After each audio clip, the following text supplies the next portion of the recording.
Bom, pessoal, vamos continuar então. Mais 50 minutos.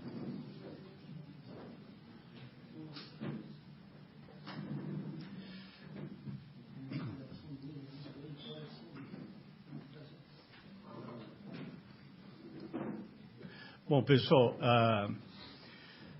eu sei que estou gastando um tempo grande na introdução, mas não tem problema. Depois tem mais 3 domingos. O importante para mim é o enfoque que vocês vão dar para o Antigo Testamento. Então, tem algumas coisas que ainda quero chamar a atenção.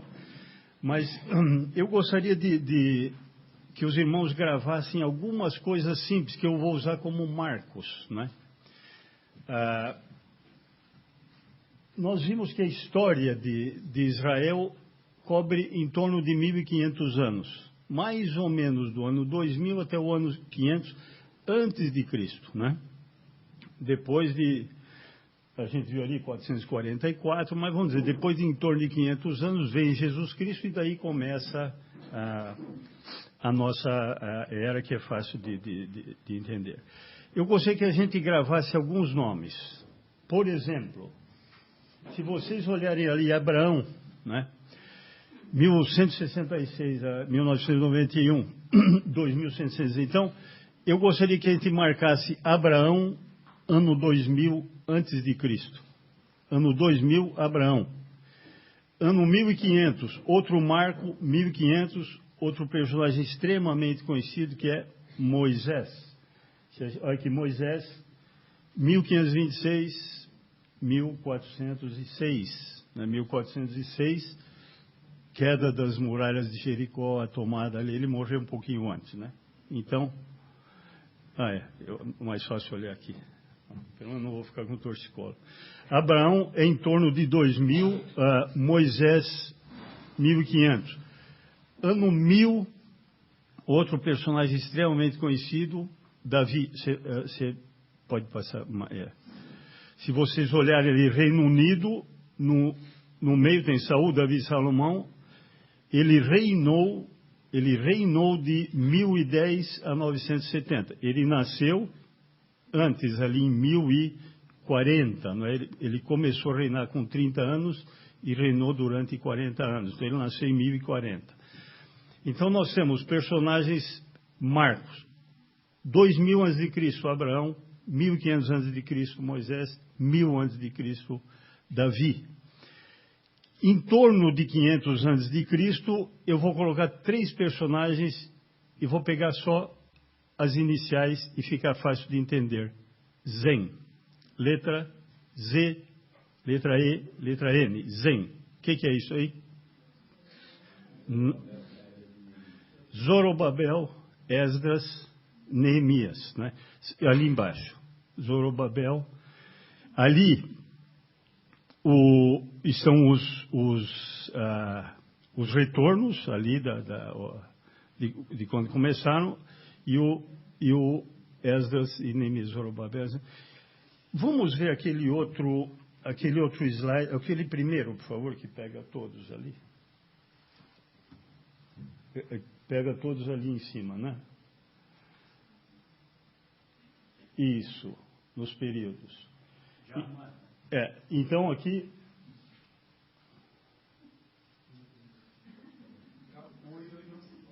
É isso. Puxa vida, mas nada como ter um indivíduo eficiente. Olha, a escravidão é 1876. Então vamos marcar ali nos patriarcas, Abraão 2000, ali no Êxodo, Moisés 1500, ali já está. O Êxodo aconteceu, Moisés nasceu bem antes, Reino Unido, ali de 1050 a 931, Davi e depois Zen, o retorno lá no final. Vamos marcar estes personagens para a gente ir gravando. E não vamos esquecer as fases, não é?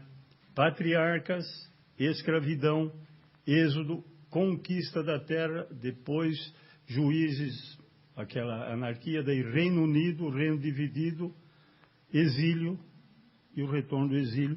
Aí acaba a história de Israel antigo. Depois, período interbíblico é diferente, fica para uma outra vez, né? Eu gostaria de falar algumas coisinhas ainda sobre as origens, muito rapidamente. Também a respeito de como se interpreta Gênesis, dias de 24 horas, longas eras, né? Ou como citei o autor ali, falando em fábulas, os teólogos liberais falam de mitos, que a Bíblia está repleta de mitos e tal. É uma maneira de interpretar errônea, eu acho absurda, mas existe isso, né? Mas é interessante como as ideias do mundo entram na igreja e vão contaminando a igreja.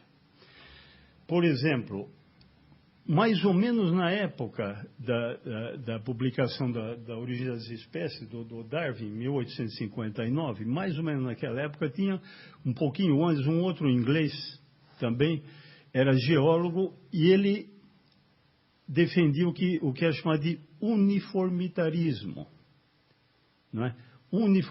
Ou também chamado de gradualismo.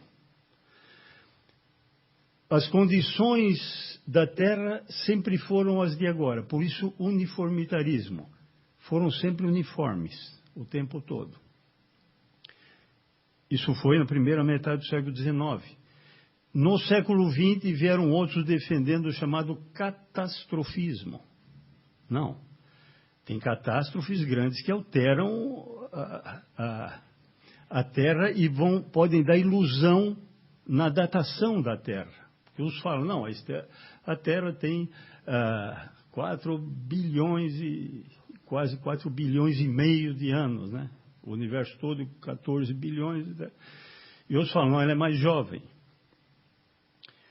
Muita gente vai, não, vamos atrás do uniformitarismo. O que está acontecendo agora sempre aconteceu. Os outros acham, não, é catastrofismo. Ocorreram mudanças que alteraram as condições da Terra. Então, o que eu estou lendo lá no registro geológico está falseado por causa dessas alterações. E é interessante isso, a melhor ilustração que eu vejo disso, e que a gente pode ser enganado, é a seguinte. Por exemplo, o indivíduo chega num lugar e tem um balde, né, embaixo de uma torneira, e a torneira está pingando água no balde. Então alguém pergunta, há quanto tempo esse balde está aí? Mal comparando com a idade da Terra. Há quanto tempo o balde está aí? Então o indivíduo sabe, por exemplo, que cada 20 gotas dá 1 ml. Claro que varia com o líquido, com a temperatura, com a pressão, mas mais ou menos é isso. Cada 20 gotas dá 1 mililitro. 20 mil gotas, 1 litro. Então o camarada vai ali, olha, faz os cálculos, tudo, tem lá 3, 4, ele fala, não, isso aqui está há 75 horas, esse balde foi colocado aqui, tá certo? É só contar a frequência dos pingos, ver quanto tem de água e calcula há quanto tempo o balde está lá. Acontece que o balde pode estar lá há meia hora. Veio alguém, abriu a torneira e não fechou direito. E encheu quase tudo e depois ficou pingando. A primeira hipótese é o uniformitarismo. A segunda é o catastrofismo. Alguma coisa que mudou. Nós sabemos que houve catástrofes enormes. Exemplo, dilúvio, Noé. Tá certo? Então, nós não podemos achar que o uniformitarismo está certo. Hoje em dia parece que a tendência é dizer que ocorrem os dois. E é possível. Em boa parte há uniformidade vamos dizer, de condições dos eventos ocorrerem e, de outro lado, há o catastrofismo. Os próprios cientistas defendem. Há 65 milhões de anos caiu aqui um asteroide, mudou tudo e acabaram-se os dinossauros. Ideia deles. Isso é o quê? Catastrofismo. Então, às vezes, uma determinada cratera, que indivíduo fala, não, isso aqui iria levar tanto tempo a ocorrer. Não, ocorreu de uma hora para outra. Então, existem as duas coisas. Eu só estou falando que a gente tem que estar atento, porque as coisas podem mudar, né? Muitos, às vezes, têm dificuldade de interpretar Gênesis porque tem eventos miraculosos ali, né? Vamos tomar cuidado com isso. Deus age desse jeito. Uma das coisas, por exemplo, que o próprio Adalto Lourenço defende, acho que muitos conhecem o Adalto Lourenço, ele é físico e é criacionista, é a chamada idade aparente. Deus já cria alguma coisa com uma idade aparente. Que isso é verdade, não tem dúvida. Por quê? Adão não foi criado bebezinho, ele foi criado com uma idade aparente, adulto. Como se tivesse uma certa idade, embora fosse recente, né? Então, outros defendem que o próprio universo foi criado com idade aparente, né? Alguns argumentam, não, mas então Deus está enganando. Não está enganando. Na Bíblia ele fala que fez isso, né? Ele está falando, eu fiz assim, né? É interessante, tem um livro que chama Deus e Cosmos, o indivíduo escreveu, aliás, o prefácio é do Adalto Lourenço. O indivíduo que escreveu esse livro é matemático, tem PhD em astronomia, ele conhece, ele mostra as dificuldades do chamado Big Bang, né? Que o pessoal fala, não, tudo é Big Bang, e começou, isso é óbvio, é certo e é simples. Tem dificuldades terríveis que os cientistas simplesmente não sabem como fazer, mas sempre dizem que não, nós vamos saber um dia. Por enquanto ainda não dá para saber, né? E aí é fácil eu defender bastante coisa. Mas o que eu estou dizendo é o seguinte, esse indivíduo ele aborda só como exemplo, ele não está defendendo, mas ele aborda só como exemplo. E é só para os irmãos depois em casa ficarem pensando, eu acho extremamente interessante. Ele chega porque tem gente que explica isso. Por exemplo, o universo poderia ter sido criado há 5 minutos atrás, né? Por que o universo não poderia ter sido criado há 5 minutos atrás? E a gente não vai encontrar elementos de por que o universo não poderia ter sido criado há 5 minutos. Por quê? Ela fala, não, mas espera um pouquinho, nós estamos aqui desde a hora. O que está na nossa mente, Deus poderia ter colocado como tendo passado, mas não passou. As experiências nossas, aquilo que está na nossa mente, pode ser colocado aí. Nós sabemos por experiência que aquelas situações pelas quais nós passamos vão sendo gravadas. Mas Deus não poderia gravar isso instantaneamente na cabeça de todos? E todas as provas, e as bibliotecas e os livros antigos, qual é o problema? Tem um livro de 1.500 anos, com aparência de 1.500 anos, mas tem 5 minutos. Todos os fatos narrados ali, que todo mundo sabe, está na cabeça de todo mundo, está escrito ali do mesmo jeito, e foi colocado na cabeça de todo mundo do mesmo jeito. É interessante que ele fala, mas como é que eu sei que o mundo não foi criado há 5 minutos atrás? Porque Deus disse que não foi. Ele fala que foi criado lá atrás, o Abraão, ele está dizendo que aquilo é uma realidade. Mas se nós quisermos só fazer um exercício de imaginação, nós podemos imaginar facilmente um universo ser criado instantaneamente. Só como exercício para vocês fazerem em casa, não é? Eu gostaria de chamar a atenção para algumas coisas aqui da Bíblia, antes de nós entrarmos mesmo. E eu vou falar porque, inclusive, eu já fiz isso, mas precisa tomar cuidado, por exemplo, com as genealogias da Bíblia. Tem gente que pega aquelas genealogias e vai calcular, não, a Bíblia, como é que é? O povo foi criado há tantos mil anos atrás. Vamos tomar cuidado com as genealogias, porque as genealogias podem trazer alguns enganos embutidos, engano de interpretação. O que acontece no grego, acontece bem no hebraico, é que nós interpretamos hoje uma palavra de um jeito que aquele povo não entendia desse jeito. Por exemplo, vamos abrir ali em Mateus 1:1, que vai falar das genealogias, só como ilustração, né? Mateus 1:1. Claramente aí a palavra filho quer dizer descendente, né? O livro da genealogia de Jesus Cristo, filho de Davi, filho de Abraão. nós já vimos que Abraão veio em torno de 1000 anos antes de Davi. Lembram? Abraão 2000, Moisés 1500, Davi 1000. Olha aqui. Jesus Cristo, filho de Abraão, filho de Davi. Davi veio 1000 anos depois de Abraão, Jesus Cristo 1000 anos depois do Davi. Descendente. Então, porque a gente fica, não, se diz que é filho, não é neto. Ou se diz que é neto, não é filho. Não é bem isso. Filho no sentido de descendente. Né? Eu gostaria de chamar a atenção só para uma ou duas coisas. Vamos abrir ali em Números, capítulo 3. Números, capítulo 3, dá para a gente ter uma ideia aí. Eu vou dar só um ou dois exemplos para não ficarmos perdendo muito tempo.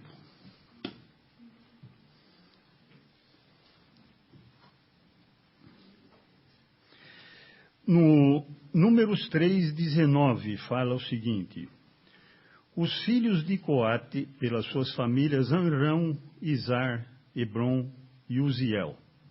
Né?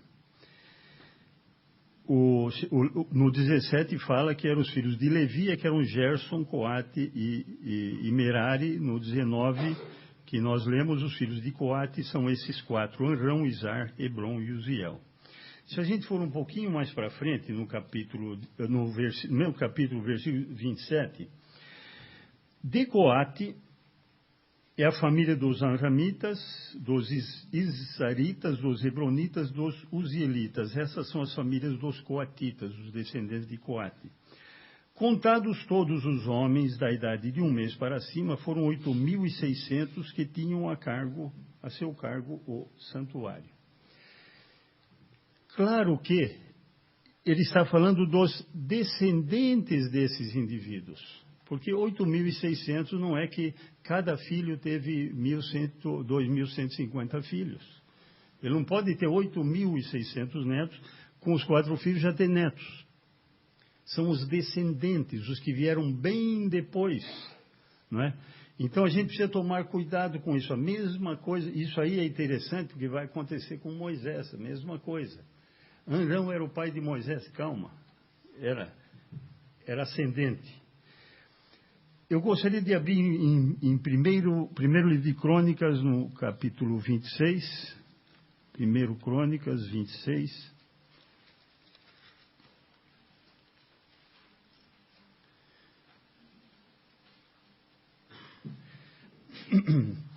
Pessoal, aí está falando da época de Davi. Se vocês forem pegar o contexto todo aí, está falando de Davi, ano 1000, por aí. Está falando da época de Davi. O que fala no capítulo 26, versículo 24? Ali ele está falando começa o título, os guardas dos tesouros, e tinha o guarda de cada família, etc. Sebuel, filho de Gerson, filho de Moisés, era o encarregado dos tesouros. Quer dizer, se eu for entender filho, quer dizer, Moisés veio 1500, Davi 500. Então, o neto de Moisés estava vivo ali quando Davi estava reinando. Tanto que, se alguém tiver a NVI, não fala assim.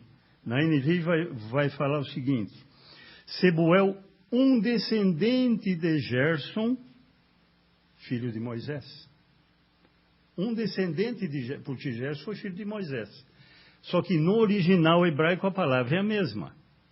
Filho de Gerson, filho de Moisés, a palavra é a mesma. Descendente. O que estou querendo mostrar com isso? Cuidado com as analogias, ou uma cronologia estabelecida pela genealogia. Cuidado, porque filho não quer dizer gerado por, às vezes é um descendente distante. Só chamar atenção para esse caso aqui. Agora, a Bíblia fala e agora eu vou falar um pouquinho nas idades, às vezes ela dá datas, não é? Ou períodos. Vamos pegar 2 aqui. Vamos abrir em Êxodo 12.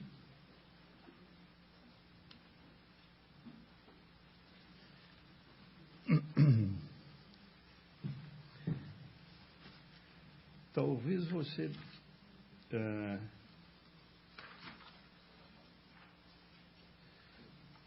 João, você poderia...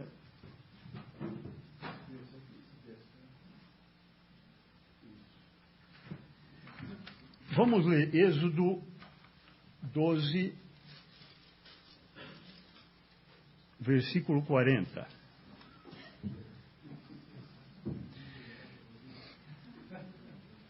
O que fala em Êxodo 12, 40? Ora, o tempo que os filhos de Israel habitaram no Egito foi de 430 anos. O tempo que os filhos de Israel habitaram no Egito, 430 anos. Isso significa, desde a descida de Jacó, com os seus 70 familiares mais ou menos, até a saída com Moisés, 430 anos. Então, aí está falando em período mesmo. Nós não estamos inferindo a cronologia com base em genealogia nenhuma. Está falando período. Eu gostaria de dar um outro exemplo. Nós vamos usar esses dois exemplos, vamos ver aí na projeção. O segundo é, vamos abrir em primeiro livro de Reis.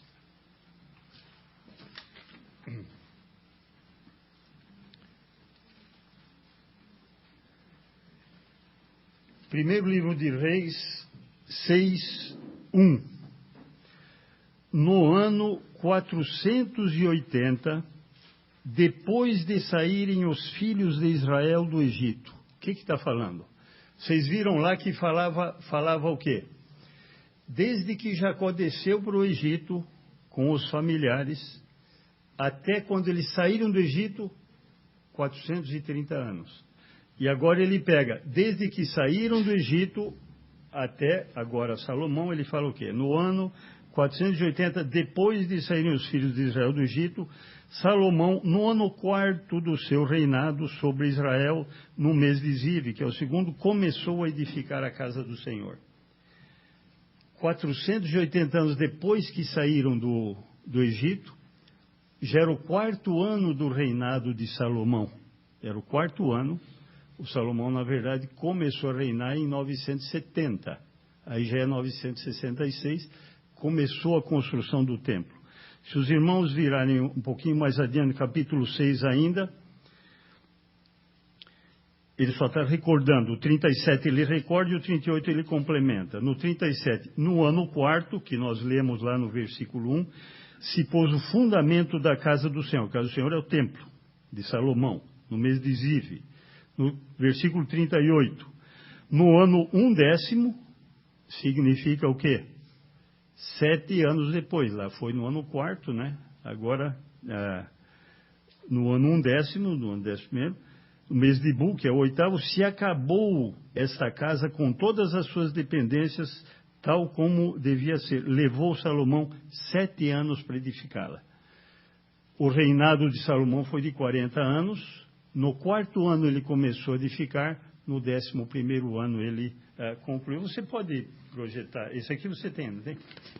Para projetar? Não tem. Pessoal, nessa última folha que vocês receberam, só uma coisa, tudo isso que vocês estão recebendo e mais algumas coisas, vai estar tudo depois no site da igreja, né? Então não se preocupem. E os irmãos que não receberam folhas, no domingo que vem a gente deve ter mais dessas aqui para vocês, né? Se vocês forem acompanhar nessa folha que receberam, ali fala do Reino Unido, do Reino Dividido, não é? Vocês veem, abaixo disso aí está ali escrito, Israel habitou no Egito durante 430 anos. Nós lemos aí Êxodo 12, 40, que é de 1876 a 1446. É interessante que essas datas, provavelmente, eu tenho uma série de livros aqui, se os irmãos quiserem ver, depois eu vou botar no site as referências também, com quase todos esses, aliás, eles dão essas datas, com pequenas variações. E o método de fazer é sempre o mesmo, a gente tem algum conhecimento histórico e depois vai construindo as datas. Por exemplo, a inauguração do Templo de Salomão é uma data que a gente sabe por fontes extra-bíblicas. A invasão de Nabucodonosor e a tomada de Jerusalém por fontes extras bíblicas, a gente sabe o ano. A tomada de Samaria em 722 fez assim, a gente sabe o ano, e daí vai fazendo as contas e se chega àquelas idades aproximadas ali. Claro que eu não estou garantindo que é aquela idade, não, o Abraão nasceu exatamente nesse ano, em 2166, mas é aproximado, né? Então a gente vai ver, Israel habitou no Egito 430 anos, vai de 1876 a 446 antes de Cristo, por isso que a grandeza vai decrescendo, 1876 menos 430, 1446. O templo de Salomão começou a ser edificado 480 anos após a saída, vocês estão vendo ali no quarto ano, 966. Num outro slide vocês vão poder ver que Salomão reinou de 970 até 930, 931, né? A construção do templo foi construída no 11º ano. Então. Aqui embaixo vocês têm uma ideia aproximada do que vem depois. Eu gostaria que vocês ficassem com essas folhas, para quando forem ler o Antigo Testamento, se tiver dúvida, se localizarem por isso. O que gostaria de chamar a atenção, o reinado de Saul durou 40 anos. Eu coloco a referência na frente para vocês checarem depois, né? Início do reinado de Davi, e depois também reinou 40 anos, o início do Salomão, 970, também 40 anos. Início da construção do templo, 966, no ano 4º de Salomão, e o término, mais 7 anos depois de 966, 959. A destruição do templo foi em 586, quando Nabucodonosor destruiu Jerusalém. Daí vem o exílio, ou seja, quando terminou o Reino Unido e o Reino Dividido, vem o exílio, vai em 3 levas e 3 levas para retorno também. Aqui embaixo, como curiosidade, né, eu pus os eventos do livro de Esther, que vocês vão ver. Nós vamos depois falar do livro de Esdras, ele cabe no meio do livro de Esdras, né? Tem alguns eventos aqui só chamando a atenção na época em que viveu Buda, Confúcio, Sócrates, para ver que era mais ou menos nessa época aí do Esdras e do Neemias, e viviam em outras partes. Então eu queria só fazer essas ressalvas do cuidado que se deve tomar com fazer uma cronologia com base na genealogia, né? Eu gostaria de mostrar aquele slide só para a gente ter uma visão geral. Esse aqui você tem, né? Acho que é o primeiro ou o segundo, né?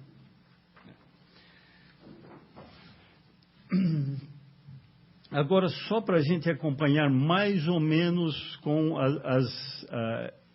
não, mas pode mostrar depois que vem isso. A gente não põe as datas, óbvio, das origens. Criação, queda, dilúvio, Babel, vai até o Gênesis 11, não é? Em Gênesis 12 começa os patriarcas. Ali dá aproximadamente a idade de Abraão, quando nasceu, quando morreu. Eu já vou mostrar um gráfico melhor, vai dar para vocês terem uma boa ideia. Tem também as datas aí do período de escravidão, a data do êxodo. Você pode mostrar. Josué não tem a data. A gente calcula aproximadamente a data que ele morreu como? Normalmente se calcula imaginando que ele tivesse aproximadamente a idade do Caleb. O Caleb, a Bíblia diz textualmente, quando eles foram como espias olhar a terra, ele tinha 40 anos, né? 45 anos depois, quando ele tinha 85 anos, é que ele fala com o Josué, olha, eu quero ficar com esse monte Hebron. Então, tá bom, você pode ficar com ele, foi lá, lutou, etc. Então, se ele tinha também 40 anos na época dos espias, 40 anos antes da queda de Jericó, então ele teria mais ou menos, você quer mostrar o outro, por favor? Então ele teria morrido mais ou menos em 1396. E até mais ou menos 1050 são os juízes, aquela um pouco de bagunça ali. O Reino Unido, vocês têm as 3 datas, lá em cima tem as referências, de cada um reinou 40 anos, olha o reino dividido. A rigor, só chama a atenção que eu fiz essa divisão de uma maneira geral. Se a gente for ver, estritamente falando, não está correto. Por quê? Ali a gente fala em reino dividido. Na verdade, o reino esteve dividido, norte e sul, só até o ano de 722. Por quê? Em 722, o reino do norte foi levado cativo. Não existia mais reino dividido, existia um reino remanescente. Tá certo? Ele não tinha 2 reinos, só tinha um. O remanescente, que eu coloquei ali, Judá, que vai de 722 até 586. Quando a gente fala ali, olha, Reino Unido, a mesma coisa. O que está falando? Tem um período de 7 anos em que estava reinando Davi mais o filho de Saul. Então, é um período de 7 anos em que o reino estava dividido. Que fala ali. Ele ficou 7 anos em Hebron, né? Só que aí tá ruimzinho o slide, né? Porque Davi, cerca de 7 anos em que Davi reinou em Hebron. O em Hebron embaixo não tem nada a ver com Salomão, né? Em Hebron embaixo não tem nada a ver com Salomão, é só o resto da frase que está em cima, né? Esse é mais um erro que... Eu não vou dizer o nome do culpado, mas tem gente que andou mexendo aí. Então, na verdade, é só para chamar a atenção que esse em Hebron é lá de cima, né? O João está olhando torto, não sei porquê. Bom, então deu para ter uma ideia dessa divisão. Eu gostaria, João, de mostrar aquele gráfico onde tem... acho que é Isaac, o outro não tem, né? Não acha erro aí. Hã? Não acha erro aí. Não. Aqui vocês têm um gráfico perfeito que o João fez, né? Não, tem um outro gráfico que vocês também vão receber, mais completo, que pega o Abraão também. Mas era meio complicado e não deu para ficar. Mas só para vocês terem ideia, às vezes como a gente vai pegando essas datas. Olha ali, biblicamente a gente sabe que o nascimento de Esaú e Jacó era quando Isaac tinha 60 anos, não é? A bênção quando ele tinha 130, essa bênção quando ele tinha 130, se o Jacó nasceu quando ele tinha 60, quando ele tinha 130, o Jacó tinha 70, não é? Então, que a bênção foi quando Jacó tinha 70, são inferências. Como é que a gente vê isso aí? Na verdade, eu não sei se vocês já receberam essa folha ou não. Deixa-me. João, se desse para distribuir essa aqui, essa onde está esse gráfico embaixo. Eu só quero explicar rapidamente como a gente não, os estudiosos acabam chegando às conclusões. É que agora todo mundo fica prestando atenção no João e no Seik, né? Então, não sei muito se adianta.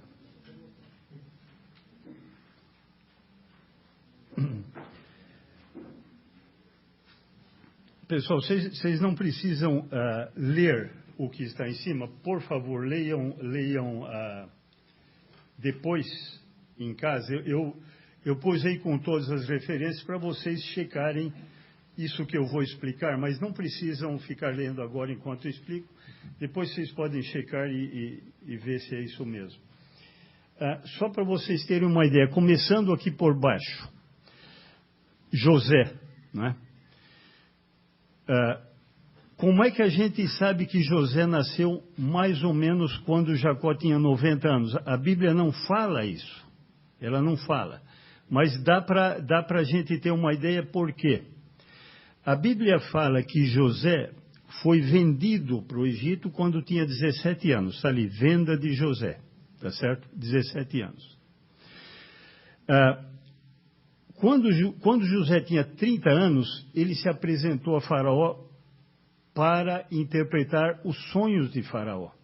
Ele tinha sido preso, vocês já sabem a história. O Faraó sonhou com 7 vacas gordas e depois 7 vacas magras, 7 espigas bem cheias e depois 7 espigas magras. E ninguém sabia interpretar. O José foi tirado da cadeia para interpretar os sonhos, e daí ele ficou importante no Egito. A Bíblia diz textualmente que quando ele foi tirado da cadeia para interpretar os sonhos, ele tinha 30 anos. Quando faltavam ainda uns 5 anos para completar o período, vocês lembram? Período de vacas gordas, período de produção em abundância, 7 anos. Depois ia ter 7 anos de escassez de vacas magras, né? Quando José manda chamar o pai, tinham-se passado 7 anos de vacas gordas, 7 anos de grande produção, e 2 anos de escassez. Então, quando ele mandou chamar o pai, tinha passado pelo menos 9 anos de que ele havia saído da cadeia. Aliás, os irmãos dele foram até o Egito, por quê? Por causa da escassez de alimento, que já tinha entrado nos 2 anos de escassez. Já estava há 2 anos com escassez. O Egito tinha muito, por quê? No ano das vacas gordas, estocou bastante, né? Então, quando Jacó desceu para o Egito, tem todos aqueles episódios, demora, parece rápido, mas demora. Tem a viagem dos irmãos, depois volta, depois ele queria que trouxesse o Benjamim, e tem todos, no fim acaba indo Jacó com um grupo de cerca de 70 pessoas, definitivamente, né, para lá. Aí, o Jacó tem uma conversa com o faraó, e o faraó pergunta qual é a sua idade, ele fala 130 anos. Então, se o Jacó tinha 130 anos e o José tinha 40, não é difícil de saber que quando ele nasceu, o Jacó tinha 90. Então, aqui, o José se apresentou a Faraó com 30 e ele tinha 40 quando o Jacó desceu para o Egito. Então, ele nasceu quando tinha 90. A gente imagina, às vezes, que a bênção do Isaac sobre o Esaú e Jacó, eles eram novos, mas não eram tão novos, eles tinham cerca de 70 anos. Como é que nós sabemos? Depois da bênção, o Esaú ficou muito zangado com o Jacó, e o Jacó fugiu. E ele ficou fora 20 anos, a Bíblia fala, 20 anos. O último dos filhos, nesses 20 anos, ele teve 11 filhos. O último foi quem? José. O Benjamim nasceu depois, o 12º filho. Então, pelo menos eles tinham em torno de 70 anos. Então, aí, esse quadro é montado assim, os estudiosos montam assim o quadro. Embora não fale que tinha 70 anos quando foi a bênção, que tinha 90 quando José nasceu, mas dá outras informações e a gente chega. E todas as informações estão nessa folhinha que os irmãos receberam aí, né? Pessoal, vamos dar uma passadinha rápida aqui. A gente viu alguma coisinha sobre a criação, só fiz um comentário, e o cuidado que os irmãos devem ter, principalmente com as crianças. Queda, não vou ficar entrando em detalhes, discutindo, eu só chamo a atenção para uma coisa. Aqueles que interpretam alegoricamente Adão e Eva, Adão não foi um homem, Eva não foi uma mulher. Não, isso é só uma lenda, uma fábula. Toma cuidado, porque lá no Novo Testamento, toda a doutrina da queda, da redenção, vai se basear nisto aí. Toda a doutrina se baseia. Por um homem entrou o pecado no mundo e pelo pecado a morte. Romanos 5,12. Um homem, e vai falando. Nós vamos ver que Jesus Cristo Paulo, Pedro, vários autores, eles interpretam, às vezes diretamente, como é o caso de Paulo, que fala em Adão, fala em Eva, né? Fala como que a Eva foi enganada pela astúcia de Satanás. Eles assumiam Adão e Eva como personagens históricos, não como uma alegoria representando o início da humanidade. Só tomem cuidado, eu só chamo a atenção pelo seguinte, só pensem antes de tomar uma posição, porque eu conheço gente que vai atrás do que a gente chama de evolução teísta, só que toda a teologia do pecado, da redenção, fica insustentável. Precisa tomar cuidado com isso. Mas não vou entrar aqui no caso da queda, só chamar a atenção para uma coisinha, a última coisa que eu quero chamar a atenção do dilúvio e de Babel. Eu vou passar, falta 5 minutos só para a gente... O dilúvio, só para chamar a atenção, ele tem aí no capítulo 6, no capítulo 7, é muito comum as pessoas falarem em 40 dias e 40 noites, né? Esse foi o dilúvio. Mas quanto tempo Noé ficou dentro da arca? Se a gente for ver aqui, ele deve ter ficado bastante tempo, né? Dá 377 dias, mais de um ano dentro da arca. Vamos só passar rapidamente. Gênesis 7.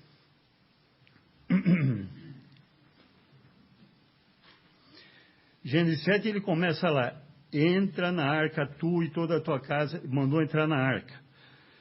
E Gênesis no 7:1, no 7:4, daqui a 7 dias farei chover sobre a terra durante 40 dias e 40 noites.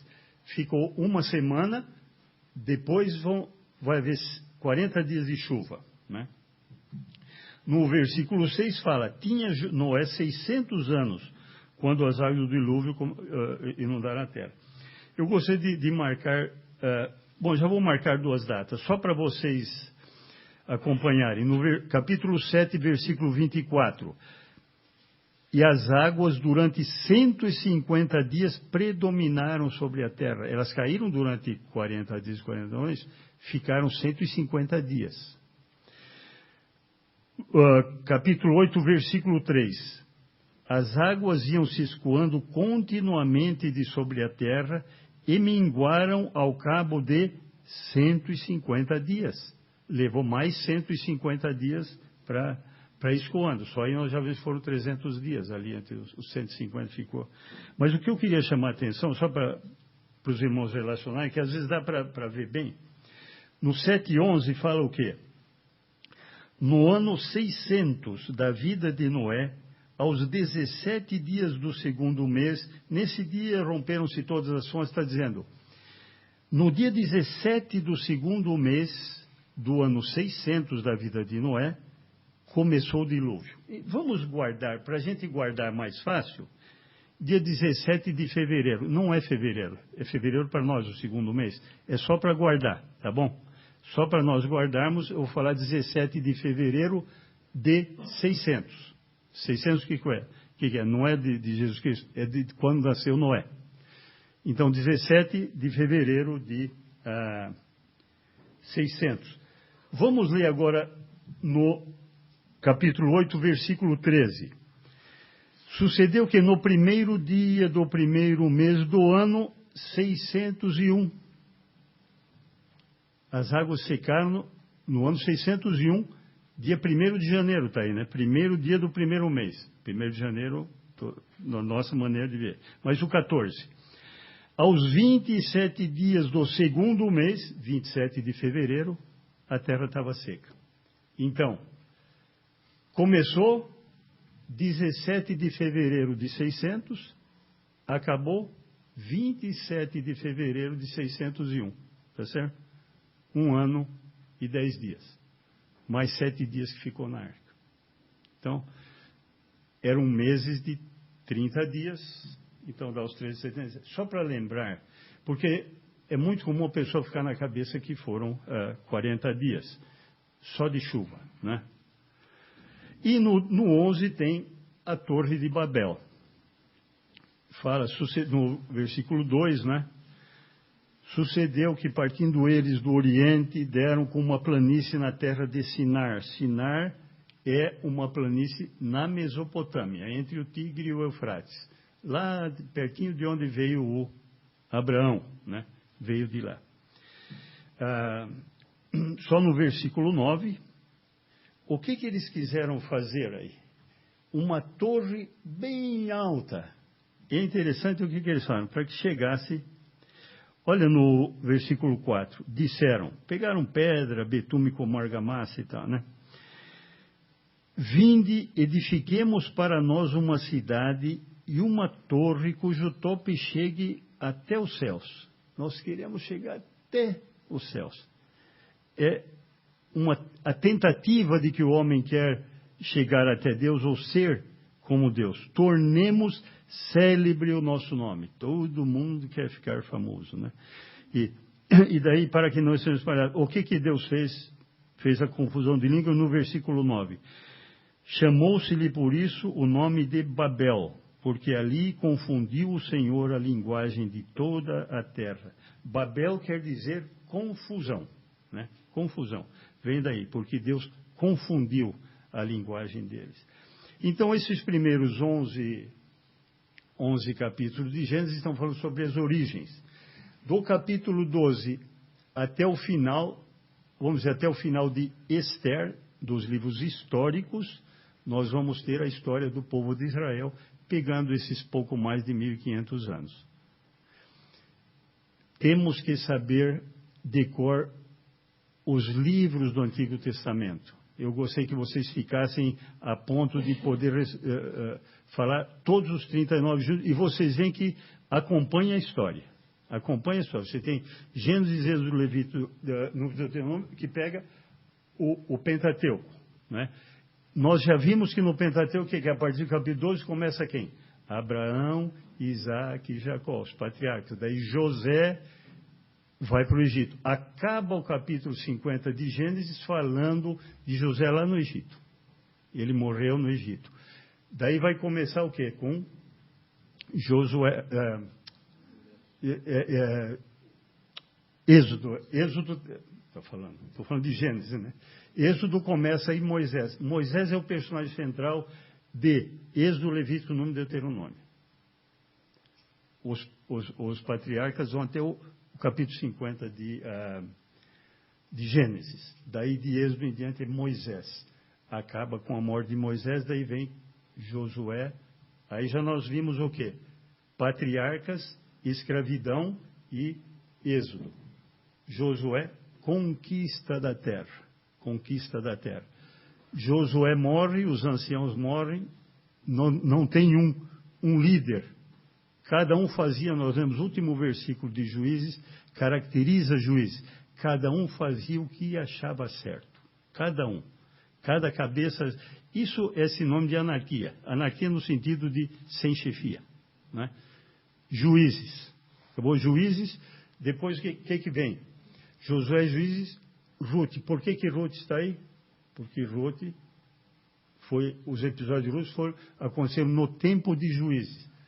Daí vem falar do reino, tanto o Reino Unido quanto o reino dividido. 1º e 2º Samuel, 1º e 2º Reis, 1º e 2º Crônicas.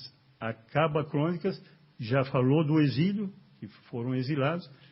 Esdras, Neemias fala do retorno, que Esdras veio, houve a reconstrução do templo antes com Zorobabel. Em Esdras fala da vinda de Zorobabel, de Esdras, depois vai falar de Neemias, que veio para reconstruir os muros, e daí vem a história de Esther, que aconteceu entre o capítulo 6 e 7 de Esdras. Aí acabou o período histórico de Israel. Os outros 5 livros poéticos e 17 livros proféticos, nós vamos depois inserir onde estavam esses profetas, onde eles profetizaram, por que fizeram isso. Bem rapidamente, nas próximas 3 semanas a gente deve fazer isso. Vamos encerrar para não ultrapassar muito a hora. Eu sei que eu gastei um bom tempo na introdução, mas, irmão, para mim é importante que os irmãos tenham a atitude certa e a visão certa de como ler o Antigo Testamento. Não a história pela história, mas aquilo que Jesus Cristo fez com os seus discípulos. Ele foi contando tudo o que o Antigo Testamento estava falando a respeito dele.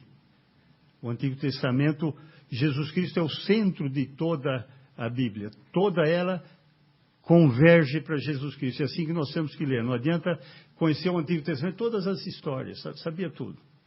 Não. O que Jesus Cristo fez com os discípulos, eles já sabiam toda a história. Foi mostrar o que essa história falava dele. A história e também os livros proféticos e poéticos também. Ele fala tudo o que na lei de Moisés, nos profetas e nos salmos fala a respeito de mim, né?